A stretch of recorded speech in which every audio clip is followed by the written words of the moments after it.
సర్కార్ కొలువైనా ప్రైవేట్ కొలువైనా డ్యూటీకి వచ్చి పని చేస్తే ఏ లొల్లు ఉండదు.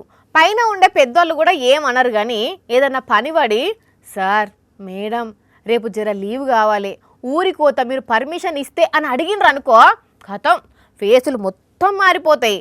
నువ్వు చేసే పని ఎవరికి చెప్పిపోతావో చెప్పిపో అంటారు. మాటల యుద్ధం నడుస్తూనే ఉంటది కదా. అయితే ఇక్కడ ఏం జరిగిందంటే, అయ్యో పాపం ఏమైంది? పోలీస్ అక్క ఏడుస్తున్నది. ఎవరన్నా స్టేషన్ కి ఏడుచుకుంటే వాళ్ళను ఊకుంచాలే గాని పోలీస్ అక్క ఏడుస్తున్నది. ఎందుకంటే గీ అక్కకు వీళ్ళ పెద్ద సారు లీవ్ ఇయ్యమంటే అస్సలకే ఇత్తలేడాట. మీదికెళ్ళి నెలకు ఎన్నిసార్లు సెలవు పెడతావని అంటున్నాడాట. గందుకే ఏం చేయాలనో తెలియక ఇగో గిట్ల ఏడిచింది పాపం. ఉత్తరప్రదేశ్ రాష్ట్రంలో పని చేస్తది గీ అక్క.